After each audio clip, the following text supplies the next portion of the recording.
As we are preparing ourselves for the monthly Bible quiz on First Corinthians, जैसे कि हम अपने मन को तैयार कर रहे हैं फर्स्ट कोरिंथियंस को लेकर इस month will not be covering the whole of First Corinthians. हम पूरा उसको कवर नहीं करेंगे फर्स्ट कोरिंथियंस को, Neither the full introduction, ना ही पूरे अध्याय को भूमिका को. so we'll try to go verse by verse the chapter 1, and if time permits we'll go through chapter 2. हम आयत से हम लोग जाएंगे, उसके साथ साथ हम लोग नेक्स्ट चैप्टर में जाएंगे, चैप्टर 2 में. So the author of the epistle is two people, like Paul himself quotes in verse 1, 1 Corinthians 1:1. जैसे कि यहाँ पर दिखाई दे रहा है कि ये दो ऑथर हैं यहाँ पर लिखने वाले पहले ही आयत में. Paul himself Paul and our brother Sosthenes. और brother सोस्थेनेस. So if you read Acts 18, अगर आप 18वीं आयत को पढ़ेंगे प्रेरितों के, so there it talks about brother Sosthenes, who was the leader of a synagogue. तो हम ब्रदर सोस्थेनेस के बारे में पढ़ सकते हैं जो लीडर है. So he was in Corinth. वो कोरिन्थ में है इस समय. So he also part in writing this epistle to church at Corinth. तो इसको लिखने का एक भाग चर्च कोरिन्थियंस के चर्च में वो भी ले रहे हैं. So in verse 1 Paul is talking about the authority given by God. तो पहली आयत में पौलुस कहते हैं कि ये मुझे प्रभु परमेश्वर की ओर से ये दान मिला है कि मैं इसको लिखूं. So he says Paul called to be an apostle of Christ Jesus by the will of God. तो वहां पर वो लिखते हैं पौलुस की ओर से जो परमेश्वर की इच्छा से मसीह यीशु का प्रेरित होने के लिए बुलाया गया. So in most of the Paul's epistle, Paul follows this pattern to prove that he is called by God. तो उसके लिखने का तरीके से हमें पता चलता है कि वो ये बोलते हैं कि वो परमेश्वर की ओर से उनको प्रेरिताई मिली है इसको लिखने की. And in verse 2, और दूसरी आयत में, so here Paul is talking about to whom he is writing. तो परमेश्वर लिखने का तात्पर्य पौलुस बता रहे हैं कि मुझे किसके लिए लिख रहा हूं मैं. So the recipient of this epistle are जो पत्री लिखने का जो जिसको लिख रहे हैं, किसके लिए लिख रहे हैं. So number 1, it is for the church of God in Corinth. पहले नंबर पे जो कलीसिया है कोरिन्थिस की, परमेश्वर की कलीसिया. So who are all the part of the church of God at Corinth are जो कोरिन्थवासी क्यों की एक पार्ट है. Those are sanctified in Christ Jesus. तो वो प्रभु यीशु मसीह में शुद्ध पवित्र किए गए हैं and called to be his holy people. और उनके पवित्र लोगों की बुलाहट के लिए अलग किए हुए हैं. So in addition to the church of God in Corinth, तो इसके साथ साथ कोरिन्थ की कलीसिया के लिए Paul is adding one more group.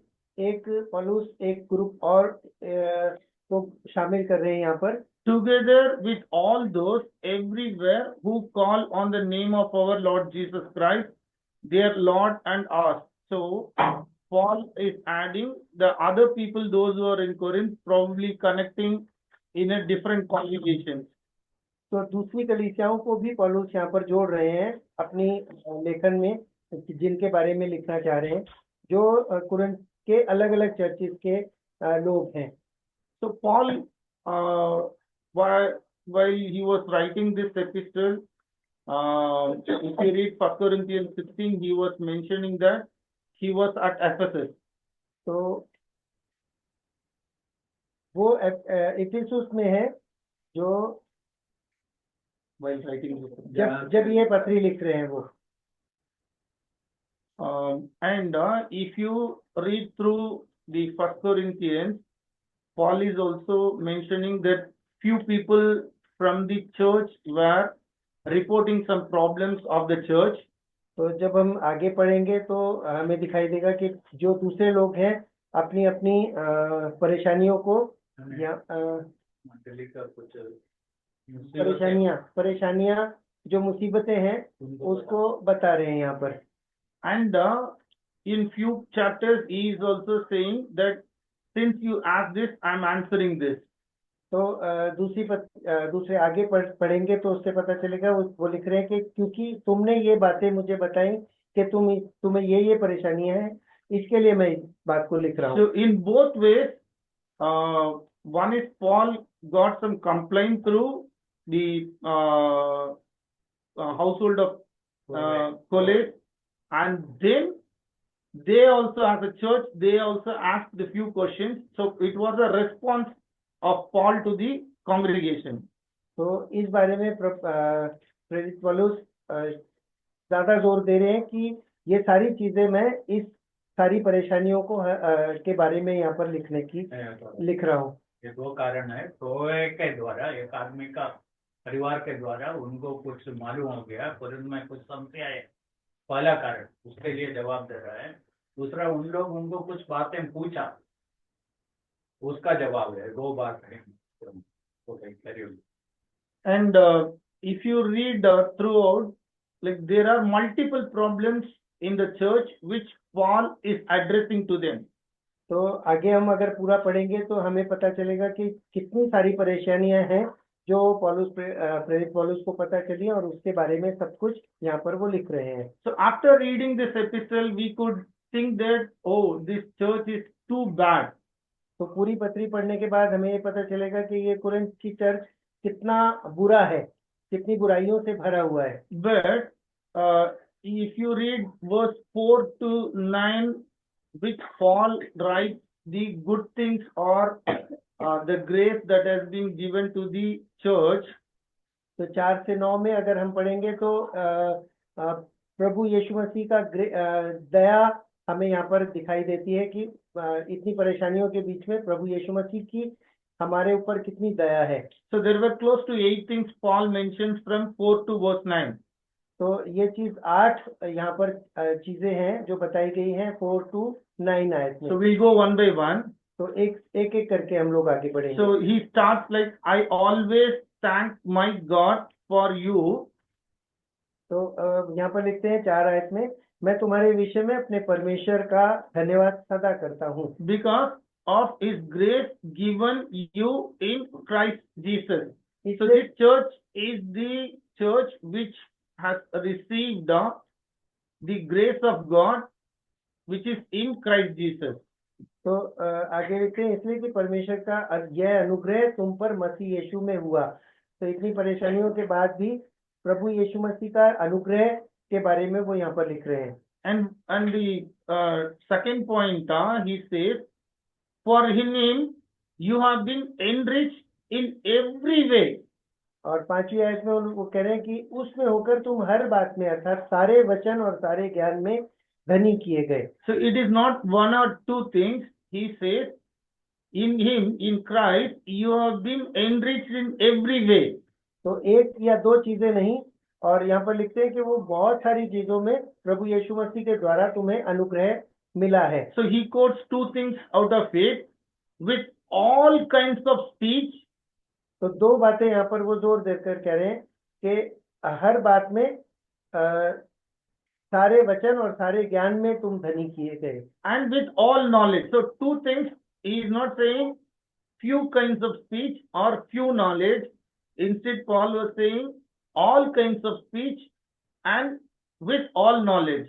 तो यहाँ पर वो कह रहे हैं, जोर दे रहे हैं कि कुछ बातों में, एक या दो बात में नहीं, बहुत सारे ज्ञान में और वचन में, सारे वचन में और सारे ज्ञान में तुम लोग धनी किए गए। So the third thing is mentioned in verse 6.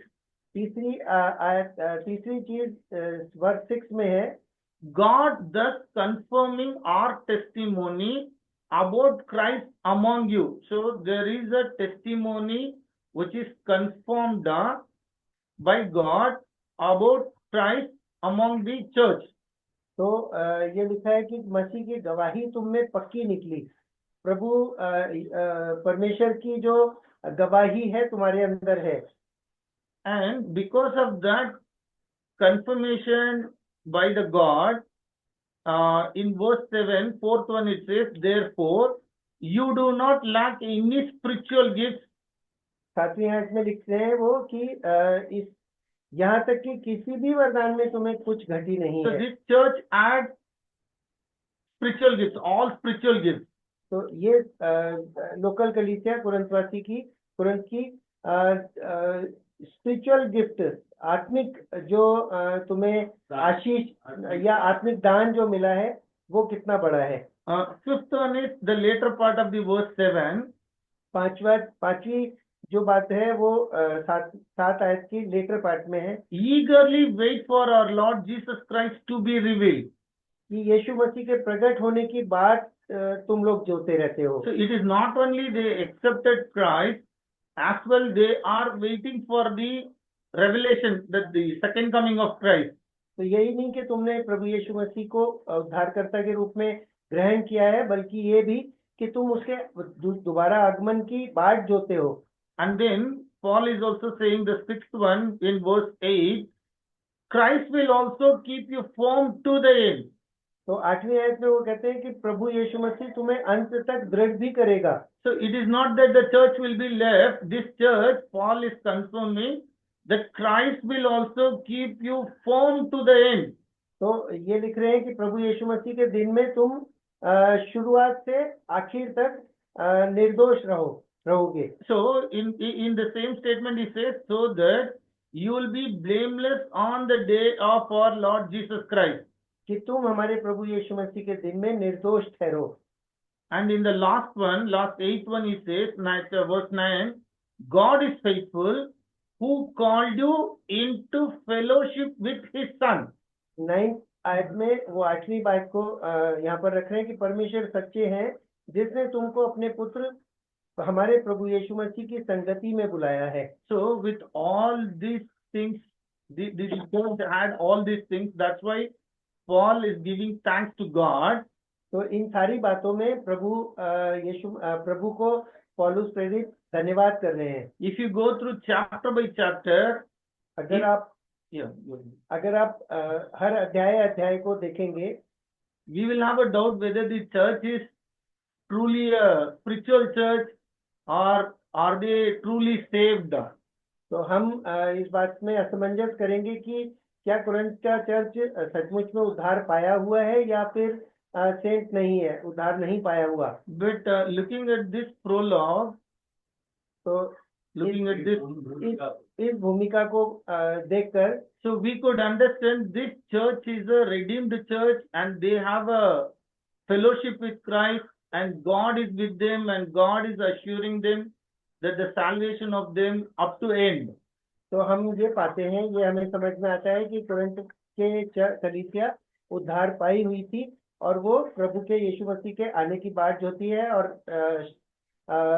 Last तक वो पक्की है अपने विश्वास में। So we need to understand in this fallen world, तो हमें इस बात के जो गिरे हुए दुनिया में रहते दुनिया में there is no ideal church.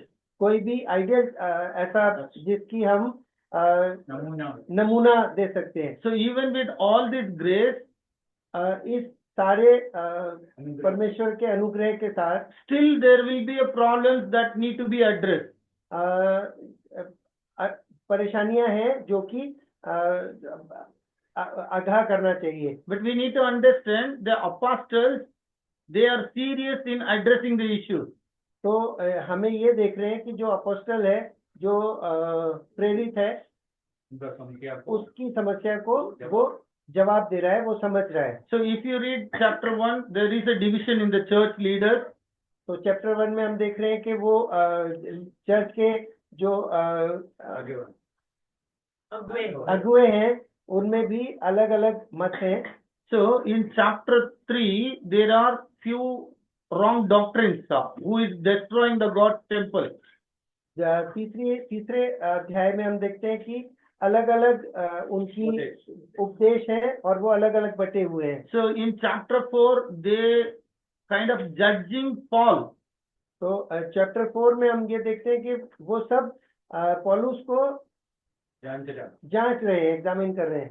In chapter 5, there was a kind of adultery that even pagans do not tolerate. Chapter 5 में हम देखते हैं कि बुराई इतनी ज्यादा भरी हुई है कि प्रेरित भी उसको टॉलरेट सहन नहीं कर पा रहे हैं. In chapter 6, there are lawsuits within believers, not even the outsiders, even within believers also there are lawsuits. छठे अध्याय में हम लोग कलीसिया के बीच में फूट डली हुई है और अलग अलग हैं, एक दूसरे के खोट है, मन में खोट है, कोर्ट में जाते हैं, कोर्ट में जा रहे हैं और आपस में ही परेशानी में है. So केस चल रहे हैं उनसे. chapter 6 later part, Paul was addressing the sexual immorality of the people in the church.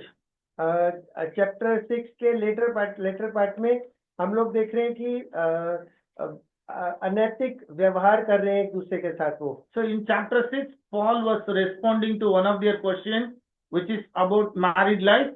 तो चैप्टर 6 में पौलुस प्रेरित अपनी कलीसिया के लोगों को विवाहित जीवन के बारे में कैसे जीना है वो बता रहे हैं. So in chapter 8, he is addressing like having a meal or that food sacrifice to the idols.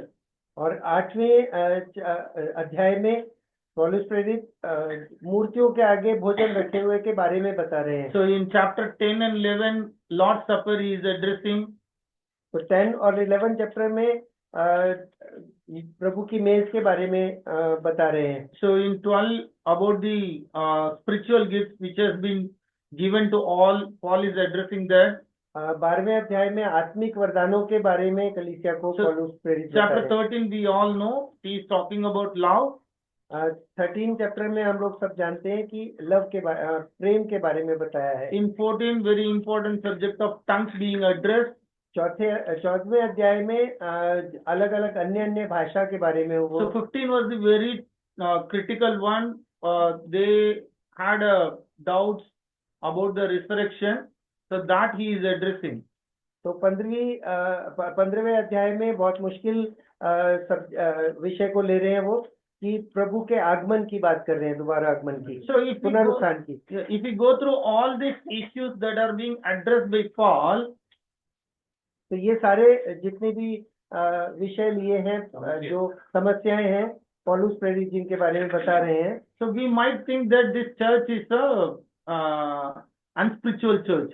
तो हमें ये दिखाई देता है कि ये लोकल कलीसिया कुरिन्थ वासियों की ये स्पिरिचुअल आत्मिक नहीं है, अनात्मिक है. Yeah, so first we need to see from verse 4 to 9, Paul is talking about the church, what God has given and what is their response. So we could understand that even in this world, like even we be part of the church, there might be a problem within us which need to be addressed. तो 4 से 9 में अगर हम 4 से शुरू करें तो हमें ये दिखाई देगा कि हमारी लोकल जो हमारी कलीसिया है उसमें हमें प्रभु की आशीषें कितनी हैं और उनको हम किस तरह से प्राप्त कर रहे हैं और कैसे उनका उसमें है. So if you read 2 Corinthians, you will get to know there are few things which Paul has addressed. There is a repentance of the church also witnessed. दूसरी 2 कोरिन्थियंस में पौलुस बता रहे हैं कि अगर ये सारी चीजें हैं तो उसका जवाब दिया, उनको सिखाया के आधार पर उनको पछतावा हुआ. हाँ. So we'll continue on chapter 1. हम पहले चैप्टर से ही शुरू करेंगे. So after appreciating or after giving thanks, immediately Paul addresses the issue in the church. तो उनका अभिवादन करने के साथ साथ वो जो उनकी परेशानियां हैं उसको वो यहाँ पर बता रहे हैं. So the church got divided over the leaders. तो चर्च यहाँ पर बता रहे हैं कि चर्च भागों में बट रहा है लीडर्स के थ्रू, लीडर्स के द्वारा। So kind of hero worship. Hero worship. Hero worship, तो So, सब अपने आप को हीरो, व्यक्ति पूजा। व्यक्ति पूजा करा रहे Okay, हैं। so Advaita. we'll read from verse 11. 11वीं आयत पढ़ेंगे। My brothers and sisters, क्योंकि हे मेरे भाइयों, some from Cole's household have informed me that there are quarrels among you. खलोए के घराने के लोगों ने मुझे तुम्हारे विषय में बताया कि तुम में झगड़े हो रहे हैं। So the church got divided. तो चर्च में फूट है, Paul, बटे हुआ है। Paul, he went in his second missionary journey to the church at Corinth. Corinth में पौलुस अपनी सेकंड यात्रा कर रहे हैं। So that is where Paul met the Jewish family, Aquila and Priscilla. तो एक यहूदी फैमिली से वो मिले, अक्विला और प्रिसिल्ला से, as well as the family of Crispus. They got baptized. और क्रिस्पस के घराने से भी मिले जो जिन्होंने बपतिस्मा लिया हुआ है। So one of the P.T. Varghese uncle's favorite verse here in Corinth, God spoke to Paul that there are many believers, those who are to be saved. So you please be here and do the ministry.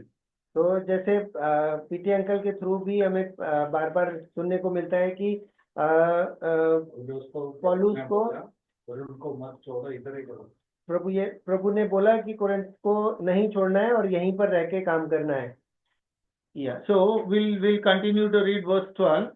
हम 12वीं आयत से continue रखेंगे। So what I mean in this, मेरे कहने का अर्थ यह है, so one of you says, I follow Paul. कि तुम में से कोई तो बोलते हैं मैं पौलुस का हूँ। So after Paul completed his ministry, he went to Ephesus. At that time, Apollos was here. पौलुस सेवा पूरा करके एफेसुस गया, अपोलोस उस जगह ले, उनका जगह ले तो चलेगा।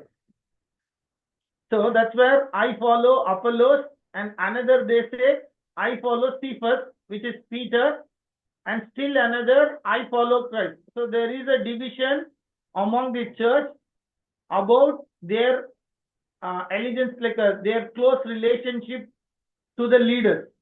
तो उनमें अलग अलग बटे हुए इस बात से, कोई कहता है पौलुस का हूँ मैं अपुलोस का हूँ, और कोई कहता है कि मैं कैफा यानी पतरस का हूँ, कोई कहता है कि मैं मसीह का हूँ। तो इस तरह से वो बटे हुए हैं। So how that issue Paul is addressing, that starts from verse 13.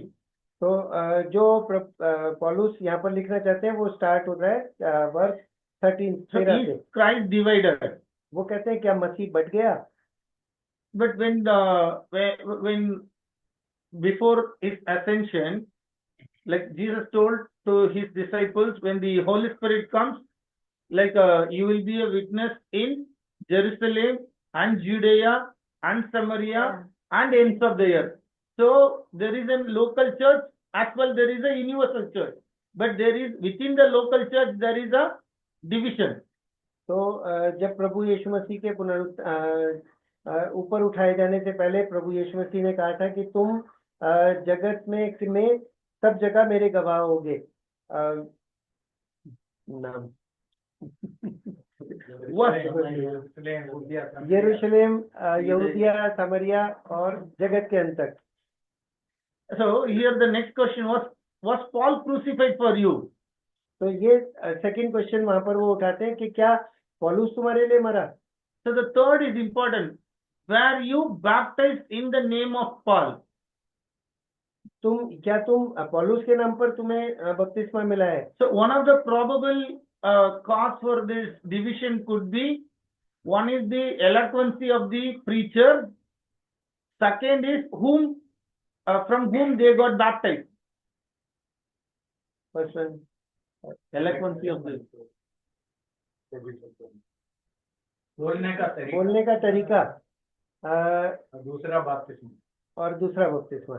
So Paul was addressing in verse 14, I thank God that I did not baptize any of you except Crispus and Gaius. 14वीं आयत में यहाँ पर लिखे हैं पौलुस, मैं परमेश्वर का धन्यवाद करता हूँ कि क्रिस्पुस और गयुस को छोड़ मैंने तुम में से किसी को भी बपतिस्मा नहीं दिया। And in verse 15, so no one can say that you were baptized in my name. तो यहाँ 15वीं आयत में वो कहते हैं कहीं ऐसा ना हो कि कोई कहे कि तुम्हें मेरे नाम पर बपतिस्मा So मिला। later Paul also mentions that he has given the baptism to the household of Stephanas. स्टेफानस का घर वालों को भी बपतिस्मा 16 वर्ष, और हाँ मैंने स्तिफनुस के घराने को बहुत बपतिस्मा दिया। And then he continues in verse 17, that was one of the, like a kind of a conflict things in the church. So Paul was saying, for Christ did not send me to baptize. तो यहाँ पे वो कह रहे हैं कि क्योंकि मसीह ने मुझे बपतिस्मा देने को नहीं वरन सुसमाचार को सुनाने को भेजा है। So is that the right statement? क्या ये सही बात है? Is that the right statement? Yeah. So if you read Matthew 28, 18 to 20, so there it says, make disciples, baptize them. So that is what the great commandment. But Paul is challenging here, for Christ did not send me to baptize. Does it mean that he is belittling baptism? मसीह में फिर ऐसा लिखा है कि तुम जगह मेरे नाम से तो प्रचार करो और लोगों को बनाओ और चेला बनाओ और उन्हें बपतिस्मा दो। तो ये कॉन्ट्रडिक्शन, ये मतभेद है इस बात में कि क्या पौलुस यहाँ पर गलत बोल रहा है कि मैंने तुम्हें मैं बपतिस्मा देने के लिए नहीं, सिर्फ स्वार्थ प्रचार करने के Paul लिए is आया। bringing the distinction or the importance of the hearing gospel, preaching gospel, hearing gospel, receiving gospel. So that importance he is giving more importance to that. He is not belittling the baptism. पौलुस प्रेरित यहाँ पर इस बात पे जोर दे रहे हैं कि प्रचार करना, प्रभु यीशु मसीह के बारे में स्वार्थ प्रचार करना कितना जरूरी है, ना कि बपतिस्मा देना। So we also know from Romans 10 verse 11 to 17, if you go in reverse, like by hearing the word of God, faith comes. Because faith comes, the people will get saved and they will worship God and they got protected. Okay, so that is how it comes. So the preaching of gospel, true gospel is important. So that is where Paul was emphasizing. तो पौलुस यहाँ पर कह रहे हैं कि Romeo 10:11 से 17 में जो लिखा है कि तुम जाओ प्रचार करो, फिर प्रचार करना, फिर विश्वास करना, फिर बपतिस्मा लेना, उससे ज्यादा अधिक बात ये जरूरी है कि प्रचार करना और प्रभु यीशु मसीह ने जो हमारे जीवन में किया है उसके ऊपर ध्यान देकर उसको अपना जीवन देना।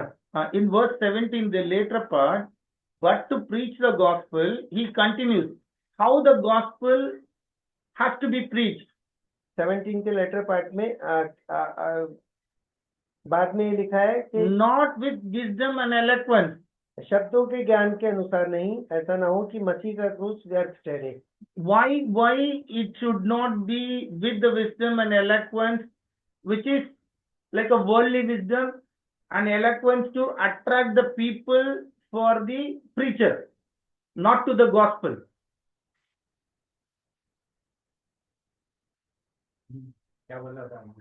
Okay, so but to preach the gospel not with wisdom and eloquence, Paul was saying that by preaching the gospel with the worldly wisdom and eloquence, people should not get attracted to the preacher.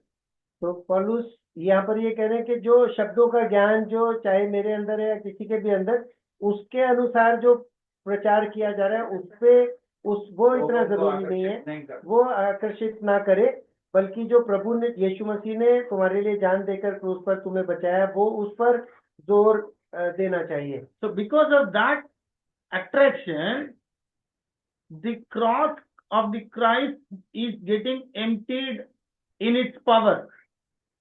तो अगर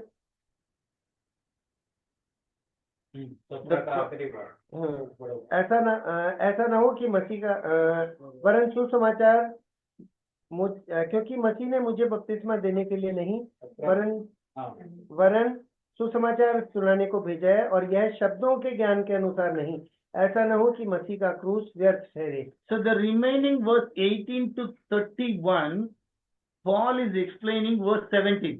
बाकी बचे जितनी भी आयतें हैं उसमें 18 से 31 तक पौलुस यहाँ पर 17 में बोला हुआ बात का प्रूव कर रहे हैं, एक्सप्लेन कर रहे हैं। Okay, so let's go through that one. इसके लिए अब हम लोग जाएंगे। So he starts with, for the message of the cross is foolishness to those who are perishing. 18 में लिखा है, क्योंकि क्रूस की कथा नाश होने वालों के लिए मूर्खता है, परंतु हम उद्धार पाने वालों के लिए परमेश्वर की सामर्थ्य है। So in most of the rest of the verses of chapter 1, Paul is bringing contradiction. Paul is showing the differences. Okay. यहाँ से आगे विरोधाभास। सारी आयतों में हमें पहले की और बाद की बातों में इन चीजों में फर्क और विरोधाभास नजर आएगा। So why the gospel need to be preached without the worldly wisdom or the eloquence? Paul is saying, because the message of the cross is foolishness to those who are perishing. तो यहाँ पे प्रचार के बारे में पौलुस प्रेरित बोल रहे हैं कि जो प्रचार किया जाता है वो इंसान की एक पर्टिकुलर इंसान की बुद्धिमानी को के बारे में नहीं बोल रहा, लेकिन जो प्रभु ने हमारे लिए जान देकर हमारे लिए उद्धार का कार्य किया है उस पे जोर दे रहा है। In contradiction, उसकी विरोध विरोध में, for the message of the cross is to us who are being saved, it is the power of God. परंतु हम उद्धार, जो क्रूस की कथा है वो हम उद्धार पाने वालों के लिए परमेश्वर की सामर्थ्य है। So the message is saved, but for few, those who are perishing, the message of the cross, they perceive like it is a foolishness. तो यही कथा जो प्रभु यीशु मसीह के क्रूस पर जान देने के द्वारा है, उसमें दो बातें हैं, नाश होने वालों के लिए नाश के रास्ते पे ले जाना और बच जाने वालों के लिए स्वर्ग की ओर रास्ता खोलना। But for the few, those who are being saved, the same message of cross, it is a power of God unto the salvation.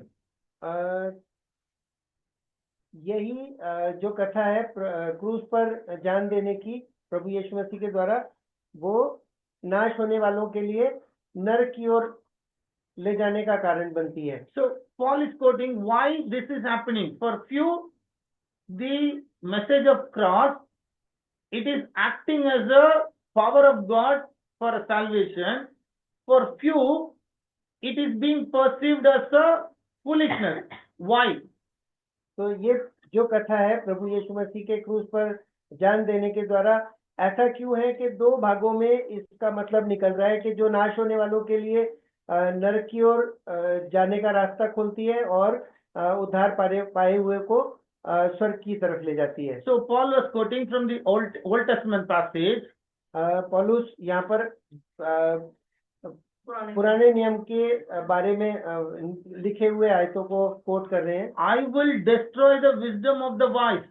मैं ज्ञानवानों के ज्ञान को नष्ट करूंगा। So to understand or to get saved through the message of cross, like it is a power of God. But if the people, those who are not understanding, Paul was quoting from Old Testament, I will destroy the wisdom of the wise. तो जो समझते हैं इस बात को कि ये हमें जो प्रभु यीशु मसीह ने क्रूस पर जान दी है, अगर उसको सही रीति से वो समझकर विश्वास लाते हैं और अपना जीवन प्रभु यीशु मसीह को देते हैं, तो वो उनके लिए स्वर्ग का मार्ग खोलती है, और जो उसको नहीं मानते या तुच्छ जानते हैं इस बात को, तो उनके लिए नरक की तरफ उनको ले जाती है उनका जीवन। If somebody tries to understand the message of cross with this worldly wisdom, they cannot understand. अगर क्रूस की कथा को अगर कोई सांसारिक दृष्टि से अगर समझने की कोशिश करेगा तो कभी नहीं समझ पाएगा। So second part he says the intelligence of the intelligent I will frustrate. तो और यहाँ पर लिखा है मैं ज्ञानवानों के ज्ञान को नष्ट करूंगा और समझदारों की समझ को तुच्छ कर दूंगा। So understanding the message of the cross, it is not depending on the people, those who receive. तो क्रूस की कथा सुनने सुनने वालों के लिए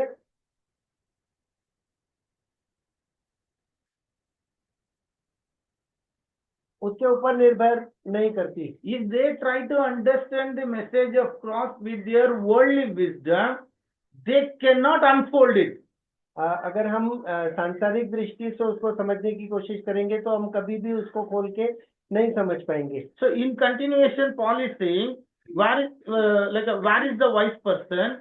Where is the teacher of the law? Where is the philosopher of this age? Verse 20. कहाँ रहा ज्ञानवान, कहाँ रहा शास्त्री, कहाँ रहा इस संसार का विवादी। So the wise person, the teacher of the law, the philosopher of the age, they have been in the later part it says, has not God made foolish the wisdom of the world? तो बीच में आयत को पूरा अगर पढ़ेंगे तो ये लिखा है उन्होंने कि कहाँ रहा ज्ञानवान, क्या कहाँ रहा शास्त्री, कहाँ रहा इस संसार का विवादी।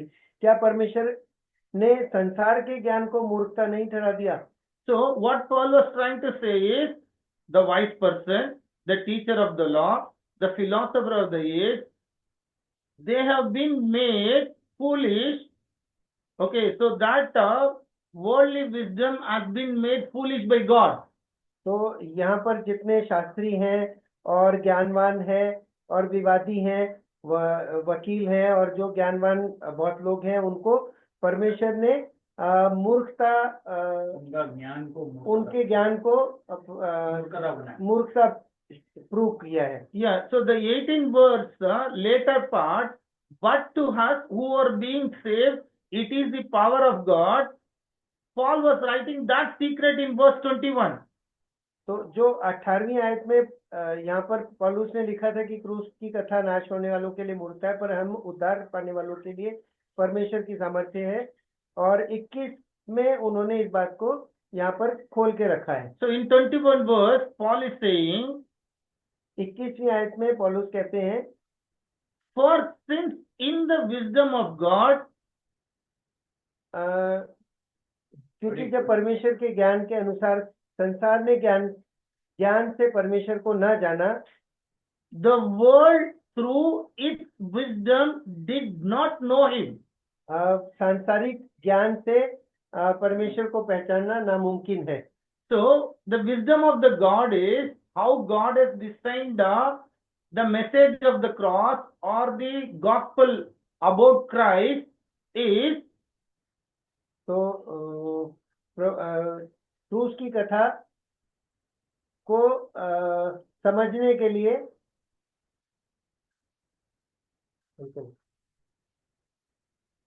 in the wisdom of God, the world through its worldly wisdom did not know him. अगर सांसारिक दृष्टि से उसको समझने की कोशिश, कोई भी अगर सांसारिक दृष्टि से बहुत समझदार लोग हैं, वो समझ ही नहीं पाएंगे। So he could be a great, he could have a great IQ, he could be a billionaire, he could be the topmost scientist in the world, but they cannot unfold, they cannot understand in such a way the message of cross for their salvation unless God unfolds it. अगर परमेश्वर की ओर से ना हो तो चाहे कितना भी सांसारिक दृष्टि से कितना भी ज्ञानवान हो, चाहे कितना भी पढ़ा लिखा, कितना भी पैसे वाला, कितना भी कमाई करता हो, अगर प्रभु की ओर से अगर उसको ज्ञान नहीं दिया जाएगा ऊपर से, तो इस बात को समझ ही नहीं पाएगा। So that is what in later part, 21 later part, Paul says, God was pleased through the foolishness of what was preached to save those who believe. तो 21वीं आयत के लेटर पार्ट में लिखा है, तो परमेश्वर को यह अच्छा लगा कि इस प्रचार की मूर्खता के द्वारा विश्वास करने वालों को उद्धार दे। So if we have to slightly put verse 18 in this phrase, God was pleased through the foolishness of what was preached about the message of the cross, okay, to save those who believe. 18 verse को thank you. Yeah. So, okay. So what Paul was trying to say is, there is a certain thing which God has designed, which pleases Him. कुछ पौलुस यहाँ पर लिखता है कि कुछ बातें ऐसी हैं जिनको समझ के परमेश्वर की जो कथा है, क्रूस की कथा, प्रभु यीशु मसीह के जान देने की, उस बात को कोई इंसान समझ सकता है. That is to save those who believe the message of the cross. जो परमेश्वर की ओर से आए हुए ज्ञान के द्वारा वो समझ पाए कि प्रभु यीशु मसीह के क्रूस पर जान देने के द्वारा क्या मेरे जीवन में बदलाव हुआ. So that we could witness in Matthew 11:25. तो ये प्रूव ये यहाँ पर इस बात को पक्का करने के लिए मैथ्यू 11 की 25वीं आयत में लिखा है. At that time Jesus said, I praise you, Father, Lord of heaven and earth, because you have hidden these things from the wise and learned and revealed them to little children. Yes, Father, for this is what you were pleased to do.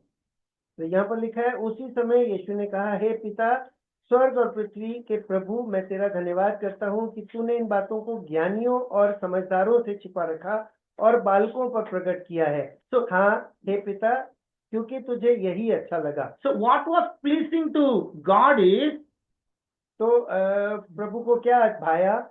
The message of cross, which is about Christ, it has been like a hidden thing for those who are perishing. तो प्रभु की जान देने के लिए जो प्रभु ने कार्य किया है, उसको नाश होने वालों से वो समझ ही नहीं पाए इस बात को. But the second people group, Paul was saying in verse 20, Jesus was saying in verse 27, all things have been committed to me by my Father.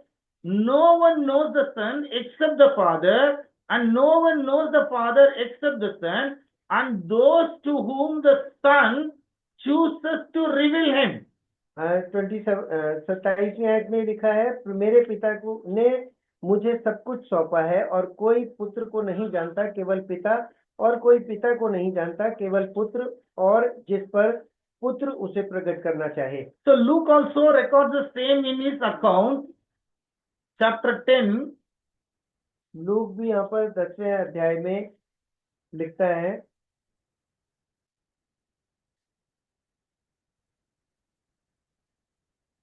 verse 21. Well, I'll just read the later part. Verse 21 later part, chapter 10, verse 21 later part. Yes, Father, for this is what you were pleased to do. 10 का 21 में लिखा है लूका में कि हे पिता, स्वर्ग और पृथ्वी के प्रभु, मैं तेरा धन्यवाद करता हूँ कि तूने इन बातों को ज्ञानियों और समझदारों से छिपा रखा और बालकों पर प्रकट किया. So coming back to 1 Corinthians 1:21. फिर वापस आएंगे 1 Corinthians के 1:21 में. So the salvation of the people, those who hear, it is not depending on the preacher's eloquency or the wisdom of the preacher, but it is depending on the how God has designed it. Okay, the message of the cross was power of God to save them. तो क्रूस की कथा जो उद्धार पाने वाले हैं उनके लिए परमेश्वर ने इस तरह से डिजाइन किया है कि वो उसको समझकर उद्धार प्राप्त कर सकें. So Paul now he is giving the examples, or he is talking about the first century the church context. In verse 22, Jews demand signs and Greeks look for wisdom. तो पौलुस यहाँ पर इस बात को एक्सप्लेन कर रहे हैं, बोल रहे हैं कि परमेश्वर की जो इच्छा है, 24 कि परंतु जो बुलाए हुए हैं, क्या यहूदी क्या यूनानी, उसके निकट मत 22 हाँ, यहूदी तो चिन्ह चाहते हैं और यूनानी ज्ञान की खोज में है। पुराने नियम की बातें यहाँ पर कोट की है। So we could see in the gospel accounts, the Jews are asking for signs. We'll see one or two. So we'll go to Matthew 12:38.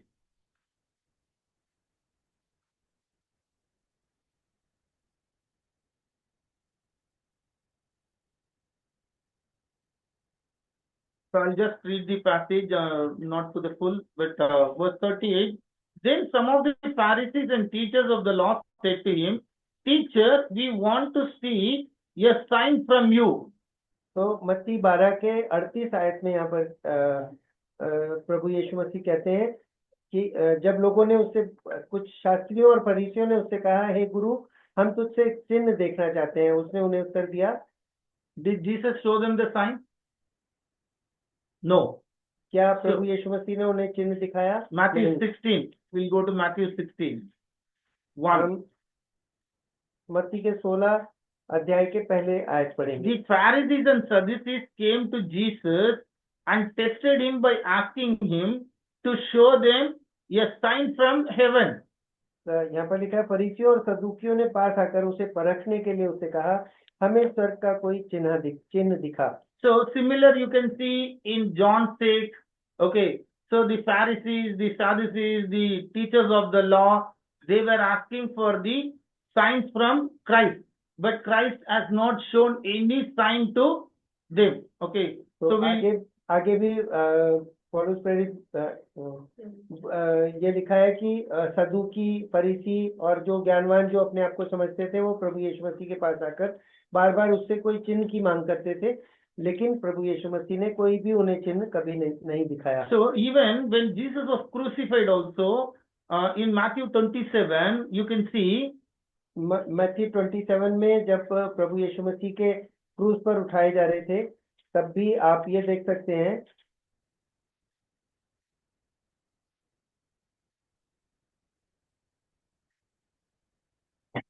verse 38 onwards.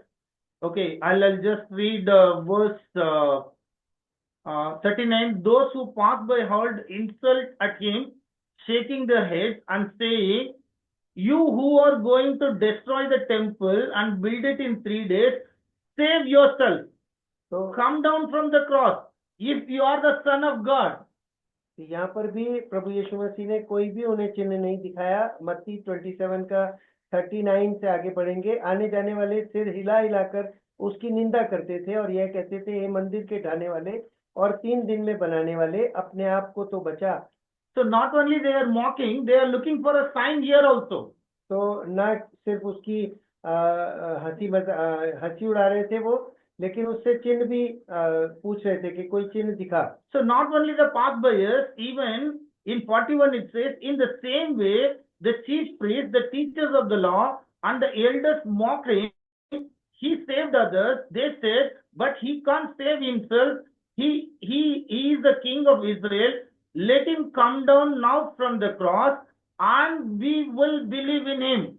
तो 41 से आगे भी हम देखते हैं, लिखा है, इसी रीति से प्रधान याजक भी शास्त्रियों और पुरनियों समेत ठट्ठा करके कहते थे, इसने औरों को बचाया और अपने आप को नहीं बचा सकता। यह तो इजराइल का राजा है, अब क्रूस पर से उतर आए तो हम उस पर विश्वास करें। So 43, he trusts in God. Let God rescue him now if he wants him. For he said, I am the Son of God. In the same way, the rebels who were crucified with him also heaped insults on him. 43 और 44 में लिखा है, उसने परमेश्वर पर, वो कहते थे, उसने परमेश्वर पर भरोसा रखा है, यदि वह इसको चाहता है, परमेश्वर इसको चाहता है तो अब इसे छुड़ा ले, क्योंकि इसने कहा था, मैं परमेश्वर का पुत्र हूँ। इसी प्रकार डाकू भी जो उसके साथ क्रूसों पर चढ़ाए गए थे उसकी निंदा करते थे। After Jesus cried out loud in verse 49 also, they say, they rested, now leave him alone, let's see if Elijah comes to save him.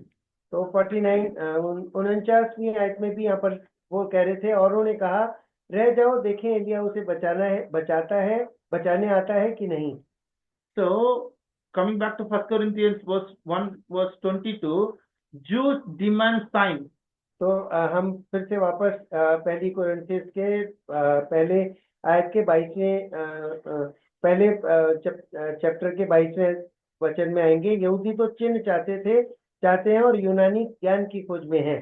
But God was pleased to show them a stumbling block. तो परमेश्वर उसको लोगों को वहां पर कुछ खाली रुकावट रोकना चाहते हैं। And the Greeks were looking for wisdom. और जो यूनानी है वो अपने ज्ञान को ढूंढते थे। So they might be asking how a creator God can be crucified by the creation, normal, the Roman soldier. तो जो सांसारिक ज्ञानवान है वो ये बोलते थे कि ऐसा कैसे हो सकता है कि परमेश्वर का पुत्र अपने आप को क्रूस पर चढ़ाने देने के लिए राजी हो रहा है और वो अपने आप को बचा नहीं रहा और हमें कोई चिन्ह जबकि दिखा सकता है लेकिन इसके पास कोई चिन्ह नहीं है। So in verse 23, Paul was saying what was pleasing to God. तो पौलुस प्रेरित यहाँ पर 23 में बोल रहे हैं परंतु क्या परमेश्वर को क्या भाता है। But we preach Christ crucified. तो हम तो परमेश्वर प्रभु के क्रूस पर चढ़ाए हुए प्रभु की का प्रचार करते हैं। So who was mocked by the Israelites and the Roman soldiers? जो इजराइलियों और रोमन सिपाहियों सेनापति और उनके द्वारा ठट्ठा किया गया। But the Christ crucified, who was preached by Paul, he was a stumbling block to the Jews and the foolishness to the Gentiles. तो जो प्रभु यीशु मसीह क्रूस पर चढ़ाया गया वो उसकी निंदा करने वालों के लिए 23. परंतु हम तो उस क्रूस पर चढ़ाए हुए मसीह का प्रचार करते हैं जो यहूदियों के लिए ठोकर का कारण और अन्य जातियों के लिए मूर्खता है। So in verse 24 again Paul brings the contradiction. तो यहाँ पे 24 में मतभेद है पौलुस इस बात को। So when we preach the Christ crucified, 24 he says that but to those whom God has called, whether it is a Jew or a Greek, both Jews and Greeks, the crucified Christ who was preached by the apostles, that Christ is the power of God and the wisdom of God. 24 से आगे लिखा है परंतु जो बुलाए हुए हैं क्या यहूदी क्या यूनानी उनके निकट मसीह परमेश्वर की सामर्थ्य और परमेश्वर का ज्ञान है क्योंकि परमेश्वर की मूर्खता मनुष्यों के ज्ञान से ज्ञानवान है और परमेश्वर की निर्बलता मनुष्यों के बल से बहुत बलवान है। So Paul is making it very clear who has to be preached. पौलुस यहाँ पर खोल के बता रहे हैं इस बात को खोल रहे हैं कि किसको प्रचार किया जाए। So last Tuesday morning we heard in Romans what Paul was consolidating as the gospel.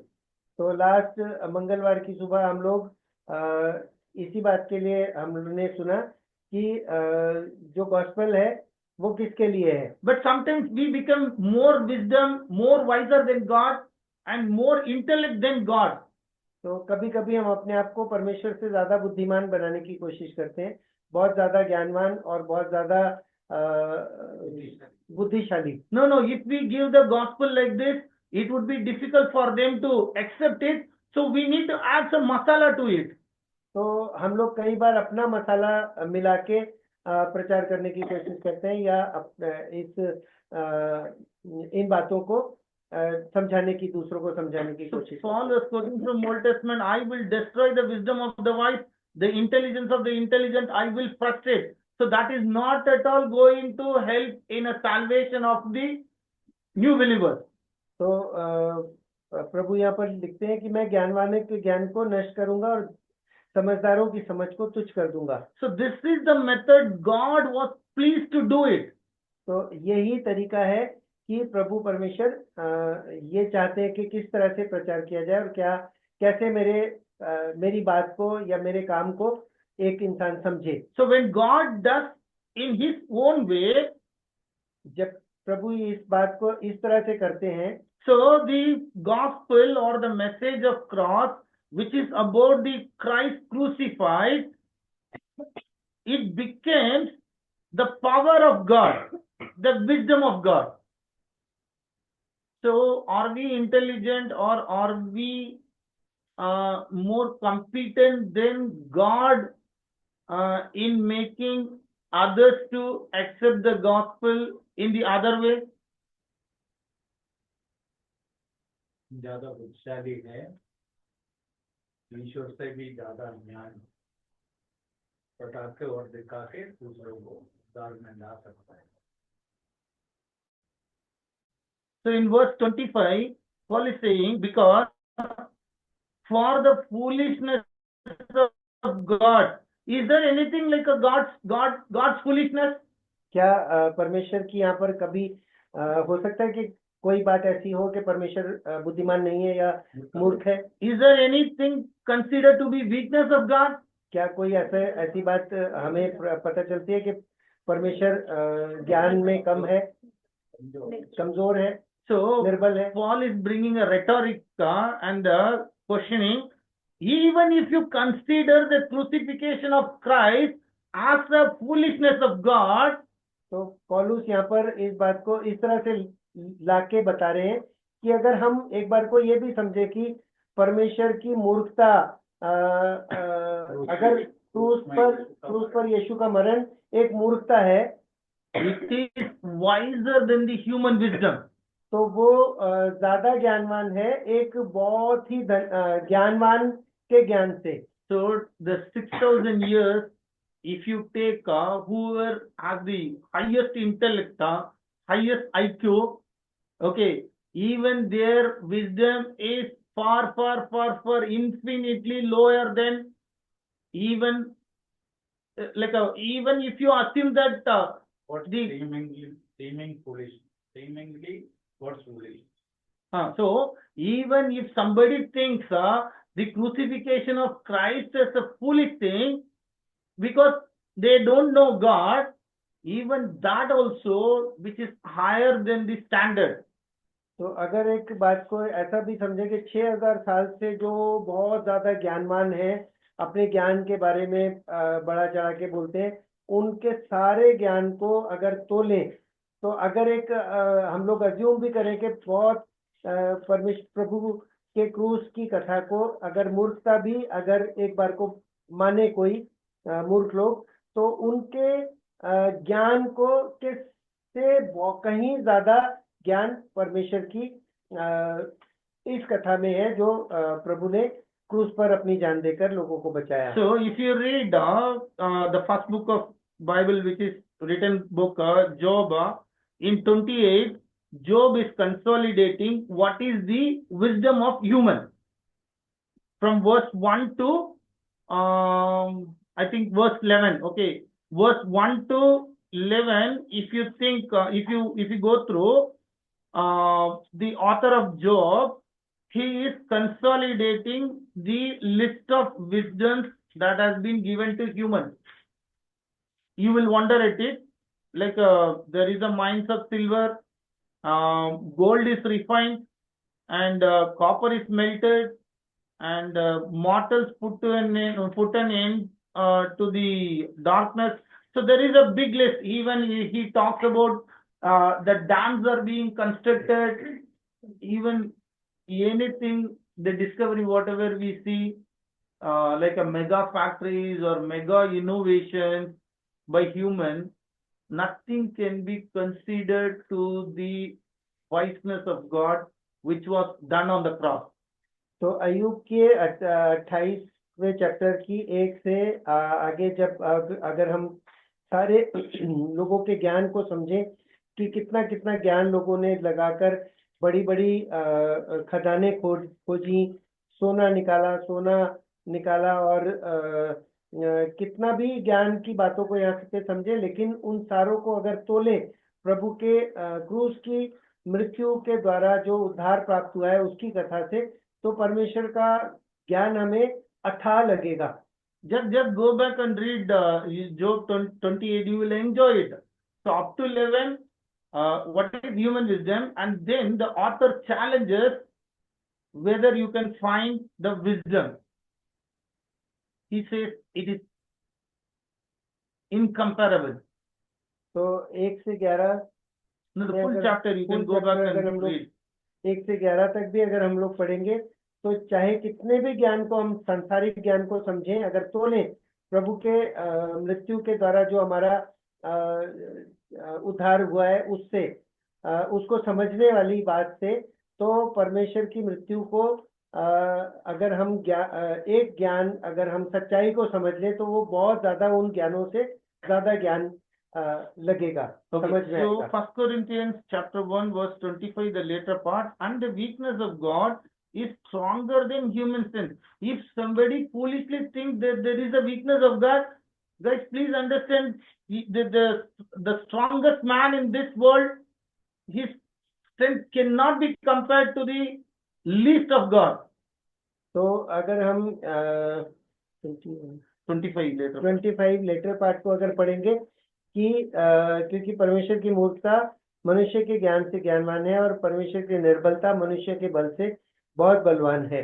So then Paul was quoting the example of the same congregation, which you can read from verse 26 and 27. We will read 27. How God is pleased, how God is acting. तो 27 में पहला कुरिन्थियों 1 का 27 अगर पढ़ेंगे कि कितनी भी ज्ञान की बातें हो, उसके ज्ञान को अगर उस बात से तोलें कि अगर हम इस बात को समझ जाएं कि प्रभु यीशु मसीह ने हमारे लिए जान देकर हमें बचाया है, तो उस ज्ञान को इस ज्ञान से पता चलेगा कि ये ज्ञान कितना परमेश्वर के ज्ञान कितना ज्यादा है। So it is talking about us. ये हमारे बारे में है। But God chose. लेकिन प्रभु ने क्या चुना? The foolish things of the world to shame the wise. जो जगत का मूर्खता को, परंतु परमेश्वर ने जगत के मूर्खों को चुन लिया है कि ज्ञानवानों को लज्जित करे। So when Peter and John was preaching, people know these people are fishermen, but the wisdom that has been given to Peter and John and even in Stephen, they are amazed. तो जैसे कि हम देखते हैं कि प्रभु यीशु मसीह के चेले पतरस और यूहन्ना वो क्या थे? फिशरमैन थे, मछली पकड़ने वाले थे। और स्तिफनुस को अगर देखें तो उनके अंदर जो ज्ञान आया प्रभु यीशु मसीह के क्रूस पर उनके लिए जान देने के द्वारा जो उनको ज्ञान मिला, वो कितना ज्यादा अच्छा ज्ञान है। So the later part 27, God chose the weak things of the world to shame the strong. तो 27 के बाद के भाग को अगर पढ़ें कि परमेश्वर ने जगत के मूर्खों को चुन लिया है कि ज्ञानवानों को लज्जित करे, और परमेश्वर ने जगत के निर्बलों को चुन लिया कि बलवानों को लज्जित करे। So we need to understand that we are God chosen foolish people, God chosen weak people. तो हमें इस बात को समझना चाहिए कि प्रभु ने हम जैसे कमजोर लोगों को और जिनमें बुद्धि बिल्कुल नहीं है उनको चुना। So verse 28 it says, God chose the lowly things of this world and the despised things. 28 में लिखा, और परमेश्वर ने जगत के नीचों और तुच्छों को वरन जो है भी नहीं उनको भी चुन लिया कि उन्हें जो है व्यर्थ ठहराए। So there are three parts in this. One is lowly things of the world. एक 3 भागों में इसको बांटा जा सकता है कि परमेश्वर ने जगत के नीचों को चुना, the despised things, जो तुच्छ गिने जाते हैं उनको and चुना, the things that are not, और जो है भी नहीं हम जैसे उनको चुन लिया। unless why the reason Paul starts with this thoughts is, if the church need to be corrected, they need to understand who they are in Christ. तो ये लिखने का तात्पर्य यही है कि मंडली को सुधार उनको समझना है वो। So and then now 29 Paul is saying why verse 27, 28, 29 27 and 28, God chose the foolish thing, God chose the weak, why God chose the lowly things of the world, why God chose the despised things, why God chose the things that are not his, so that no one may boast before him. तो 29 आयत में हम लोग ये समझ सकते हैं कि क्यों परमेश्वर ने ऐसे हम जैसे तुच्छों को जो बुद्धिमान बिल्कुल नहीं है उनको नीचे हैं, और जो नहीं भी है उनको चुना, ताकि 29 में आयत पूरी हो रही है, ताकि कोई प्राणी परमेश्वर के सामने घमंड ना करने पाए। So we need to understand that we are not permitted, or we are not allowed to boast before God about our election or our salvation. तो हमें इस बात को समझना चाहिए कि हम क्या हैं, क्या थे, और ये सारी स्तुति महिमा परमेश्वर को मिले। So in 30 Paul says, it is because of God that you are in Christ Jesus. 30 में लिखा है, परंतु उसी की ओर से तुम मसीह यीशु में हो, जो परमेश्वर की ओर से हमारे लिए ज्ञान ठहरा। It is not that I seek Christ sincerely, so that's why I've been saved. No. तो ऐसा नहीं है कि मैंने प्रभु को खोजा तब मुझे स्वर्ग में स्थान मिला, नहीं। So it is because of God that you are in Christ Jesus. ये परमेश्वर की ओर से ही हुआ है टोटली, कि हम प्रभु यीशु मसीह में हैं। So that Christ has become for us wisdom from God. तो जो परमेश्वर की ओर से हमारे लिए ज्ञान ठहरा, अर्थात And that Christ is our righteousness, holiness and redemption. अर्थात धर्म और पवित्रता और छुटकारा। So Paul is saying, that is why, therefore, as it is written, let the one who boast in the Lord. तो यहाँ पे पौलुस प्रेरित लिखा है 31 में, ताकि जैसा लिखा है वैसा ही हो, जो घमंड करे वो प्रभु में घमंड करे। So if you are saved, if you are part of the better church, if you are being taught well in the doctrines of God, and if you are walking well in the law of God, we need to praise Christ. तो अगर हम अच्छाई में जीवन बिता रहे हैं, हमारे पास अच्छे अगुए हैं, हमारे पास अच्छी जीवन है, प्रभु में हम बढ़ रहे हैं, बाइबल स्टडी हम ज्वाइन करते हैं, उसको समझाने के लिए हमारे पास प्रभु के लोग हैं, सारी चीजें अच्छाई हैं, ये ऐसा नहीं है, लेकिन ये सिर्फ दान है प्रभु यीशु मसीह का, जो हमारे ऊपर प्रभु ने किया है। Okay, so we'll close here. In chapter 2, Paul is bringing the Holy Spirit, how he acts in the human for their salvation, how Christ has been revealed through Holy Spirit. That is what addressing in chapter 2. तो chapter 2 में अगर हम देखेंगे तो यहाँ पर हमें पता चलेगा कि प्रभु यीशु मसीह ने जो पवित्र आत्मा हमारे लिए भेजा, वो हमें क्या कारण है उसका। So these two passages, or these two chapters, help us to identify our identity in Christ. तो ये Identity in Christ. तो ये हमें दिखाता है। So if it is not understood, correcting ourselves, it is very difficult. तो अगर इस बात को हम लोग नहीं समझ पा रहे हैं, अपने आप को सही रास्ते पे, मार्ग पर ले जाने के लिए, तो हमें हमारे लिए So let God's name be glorified. प्रभु के नाम की तारीफ हो।